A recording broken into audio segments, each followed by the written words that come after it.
Recently, I've been investigating a markerless motion capture pipeline for human animation, and I've been sharing my discoveries on a series of videos, and also making some informational resources available to people on my Patreon, on the silver tier and above, because it all feeds back into a project I'm doing called The Connected Space. Now, I tried a variety of tools back in July and created a whole sequence of scripts for trying to bridge these together. Specifically, I'm using Unreal Engine with their markerless motion capture plugin, and using MetaHuman as a base to target that data, and then we're exporting it to Blender, re-importing it using the Polyhammer add-ons, which I needed to make some little code tweaks to. And then I've created a bunch of unbaking and keyframe modification scripts, fixes for things like quaternion rotation issues, foot sliding, baking to control rig, and a bunch of other things. What I've done is I've put the human animation report on the Patreon, and what this does is it gives much more of a guide. So it's a bit more of a tutorial, but it will still be difficult for people to follow who don't have any experience. Really what you're getting here is a much more fleshed out explanation of the methodology, which highlights where modifications needs to be made to add-ons. But in theory, if you've got a little bit of a developer mindset yourself, this should give you a whole bunch of information. I've also included some notes about the theory, about putting a pipeline together in a way that's very extensible, in a way that doesn't necessarily rely just on one tool for the sake of redundancy. The place you can find this file is on my website Members Lounge. So this is curtisholt.online/members. If you go to workflow/pipelines, and then we've got the human animation report. And as a side note, I did have to come up with a new type of add-on for Blender to assist with all of this testing work. Click on Patreon,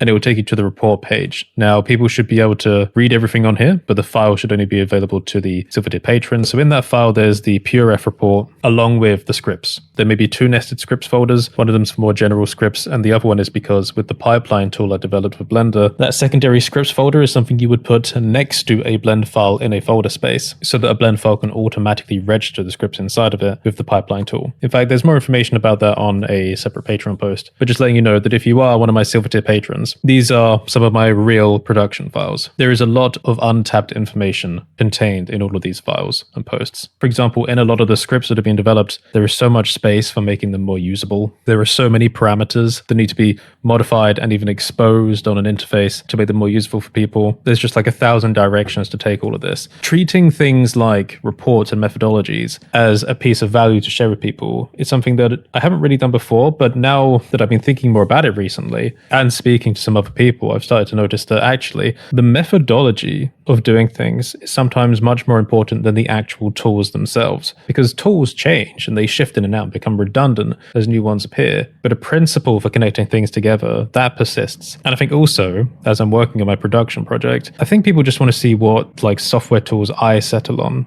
like what ones I find the nicest to use, and the things I've noticed along the way. Another thing I want to note is that, like I said, I use the Polyhammer character DNA and character control rig add-ons, and I've made some edits to them, which thankfully the creators seem okay with, because they're just personal copies that I have of the add-on. I don't share them anywhere, and I learn a lot from modifying them and seeing what's better for my workflow and what isn't. But talking about Polyhammer, I do want to talk about something interesting, and I'm actually going to show you and read this section over here. Testing community solutions and community research. While investigating the human animation pipeline, I tried to make contact with several people and groups within the wider CG community building motion capture tools. Some were helpful, others did not respond, or started by responding and then stopped responding upon seeing the public videos, likely due to the anxiety of having their tools come under public scrutiny, because as you may know from watching the series of videos, I don't really hold back when I encounter an issue. Like, I will tell you when I bumped into an issue and when I believe a piece of software is very poorly designed, and that can cause a lot of anxiety for the creators watching. However, a lack of communication indicates intellectual insufficiency in the talent space of a company, and a lack of reliable policy in regards to creator communications. Basically, I have messaged some more professional companies, at least I thought they were professional, but the way they've handled communications has been kind of rookie,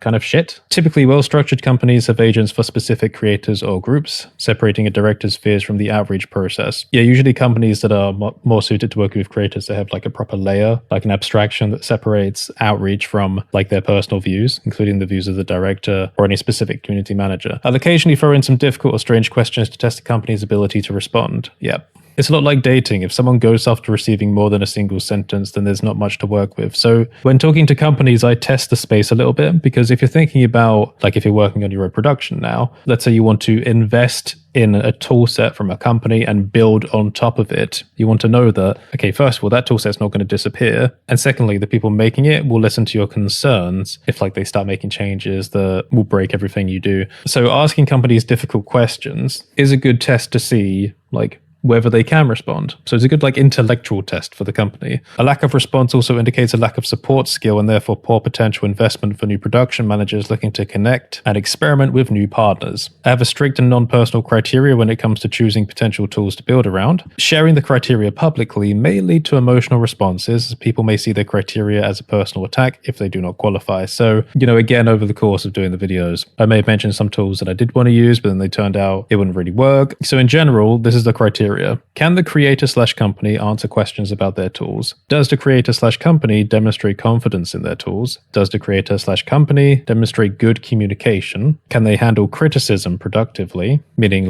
making notes of the criticism, investigating. That doesn't necessarily mean doing everything that a piece of critique says. It's just, can they absorb it objectively and analyze the critique? And lastly, does the creator or company demonstrate a lack of fear regarding public communication? So this is what I mentioned at the top, where in a couple of cases, you'll message someone and then because they know you're doing a series of videos, they'll just go radio silent. So there's a fear. They could just be transparent and say that they're concerned or worried, which would demonstrate good transparency, but they don't. So in general, most of the creators and companies failed to meet the criteria, except for two, Polyhammer and Acromade, who make BlendCap, which I haven't even tried yet, but I've been asking them about it. Every other person I've messaged, every other company I've messaged has failed the criteria. So Polyhammer were friendly. You can see here they set me up as an affiliate because they were willing to answer every question. As soon as I did the first video, it was so weird, 20 minutes or something. At least that's what it felt like after releasing it. They had immediately emailed saying they'll provide any help I need and gave me access to all of their tools,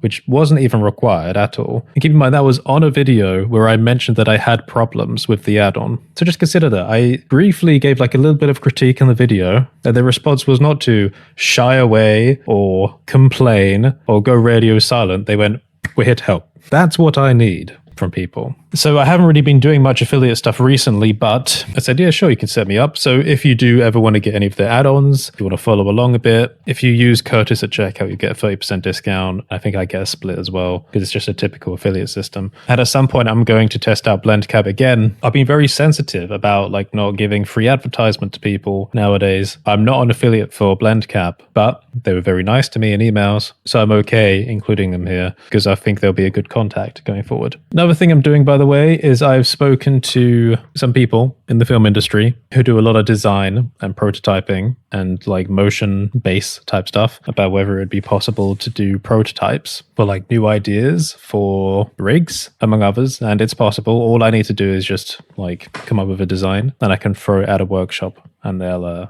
try and do something. And I've also been looking at how to build cheap but 95% of the way alternatives to ludicrously overpriced equipment from other companies.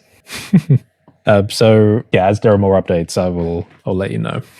Thank you for watching. If you want to support my projects and get access to story content along with my collection of files and tools, then consider signing up to my Patreon. Find more information at curtisholt.online/Patreon. Members can also browse their content at curtisholt.online/members. And of course, if you want to connect with talent or collaborate on something, or even be featured in one of these videos, then take a look at my services page as well. Thank you and have a great day.